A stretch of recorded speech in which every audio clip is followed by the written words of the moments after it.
Hey everybody, Dan with Pain For You. Today I wanted to talk about stressing out about stress illness. And let's kind of break this down. TMS, I call it too much stress. Got that from my brother years ago. Dr. David Clark calls all of these symptoms that Dr. Sarno referred to as TMS, Dr. David Clark calls it stress illness. And that's exactly what it is. These are physical disorders caused by psychological events. So psychophysiological pain disorder, right? That's what the PPD Association calls it. And basically, psychology is creating the pain, which means the negative emotions, the stress from those negative emotions, the belief about ourself, the judgment about ourself for feeling these emotions, all creates this stress which tends to unload into our bodies. So, are you stressing out over your stress illness? Are you becoming more and more anxious about your health? And is that anxiety feeding or fueling the stress, or is it soothing it and calming it down? So look, core principle here is turning down the volume on your stress, right? If all of this is as a result of stress, freaking out over it doesn't help. It just adds to it, right? I always joke, stressing about stress illness is like pouring gasoline on a fire and then wondering why the fire is raging out of control. And look, a lot of us have a lot of fear surrounding these symptoms. What if it doesn't go away? Oh no. I get it. Spent 13 years in that spot.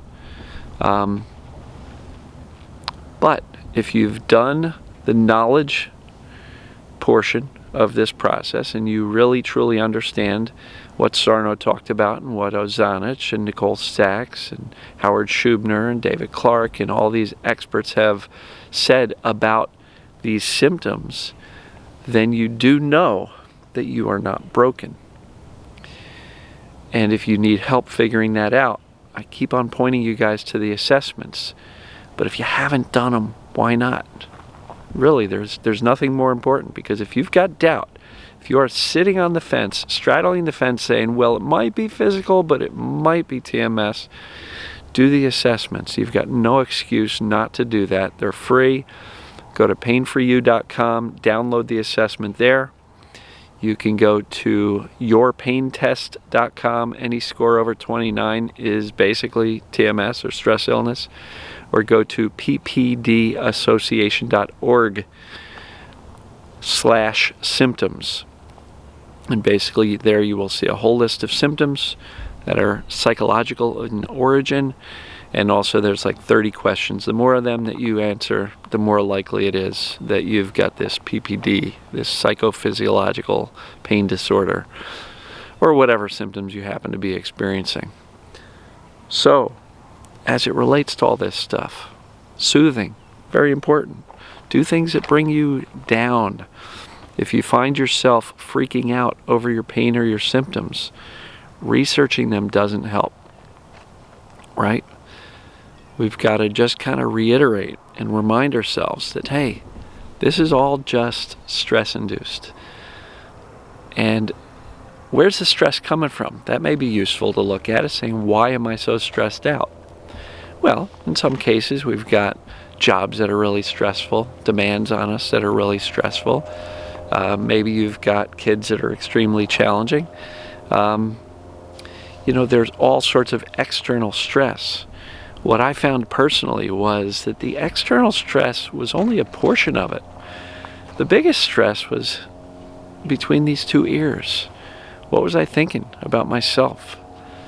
What was I not allowing myself to feel? What was I judging about myself? Was I beating the crap out of myself every day for most of my life as to not being good enough, not smart enough, not productive enough, not successful enough? Those are some of my issues. I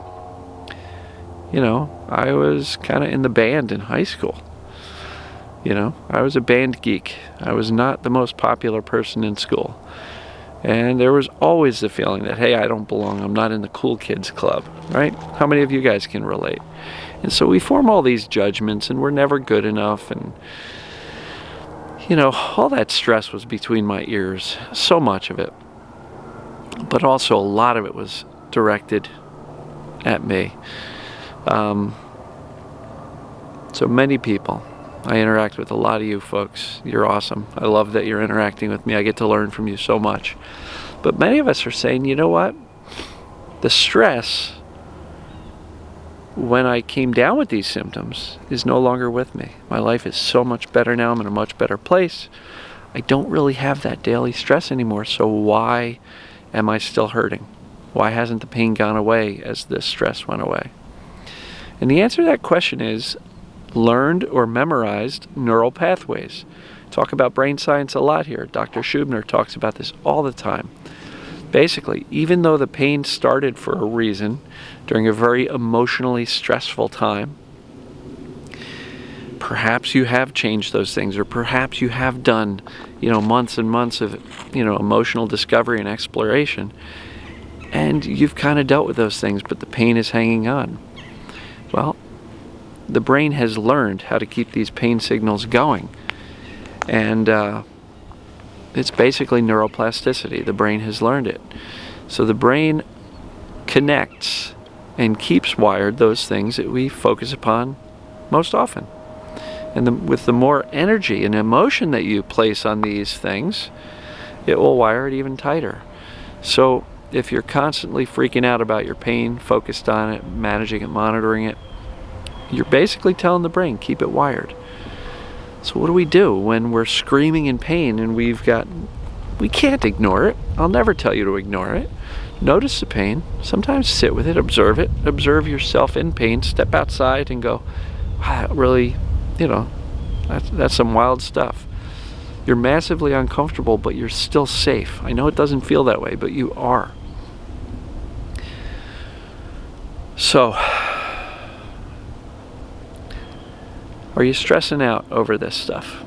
Are you freaking yourself out? The brain, neuroplasticity.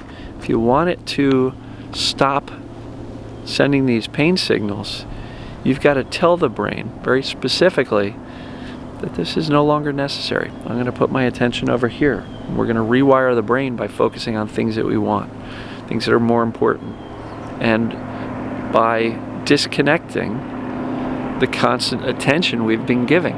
Oh, cool. Check this out.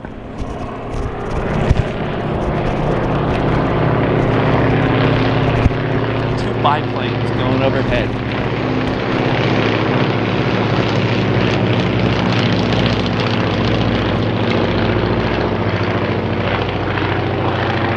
Hold on. Where are they? Trying to catch up to them. Ah, man. You guys probably didn't see a thing. There was literally two of those planes that have the double wings, the biplanes. They were super cool. They literally flew a few hundred yards over my head. Sorry about that distraction. So, neuroplasticity, it matters. You just got to shift your focus away from the thing that you don't want, which is the pain. You got to teach your brain that it's no longer necessary. We can kind of let go of that stuff. That's not important anymore. And it's very clear that what we focus on tends to grow and magnify. I hear from people all the time. I just heard from somebody this morning that says, I do my best when I'm distracted and not really thinking about the pain. Whether it be gardening, hanging with friends, just engaged in something. I know a gentleman who's a musician. When he gets lost in his music, the pain doesn't bother him. These people don't realize they're not like screaming in pain when they're otherwise distracted. And I'm not saying distract yourself like, with nothing, but when you're truly engaged in something else, the pain just doesn't bother us as much. That could be a daily goal. Like, how can I engage myself in something other than the pain more, and make that your priority? Because if your priority is going to be sitting around having anxious thoughts about the pain. You're literally teaching your brain to stay wired with the pain. And so, stressing out about stress illness, literally, chill out, relax, calm down. I know these are words that if somebody's telling you this while you're in a state of high panic, you're going to get really offended. What do you mean, calm down? I've got this pain. All right? But literally, it's really important that we turn down that fight or flight, we turn it off and get into rest and recovery. And by doing that, more often than not, you're going to start to feel better. And by shifting your focus to things that matter to you and not the thing that you want to get rid of, right? It's like feeding stray cats. I love cats. I'm not saying don't feed them, but if you want them to go away, stop feeding them. Chronic pain, chronic symptoms, they're the stray cats of our bodies. The more you feed them with attention, the more they're going to stick around. So, lovingly, tell them to shoo. Go find somewhere else. I don't know. Hopefully this was useful. Sorry about chasing these airplanes around. That was kind of interesting. I don't know. What do you guys think? Are you having a challenge soothing yourself and getting out of the stress response?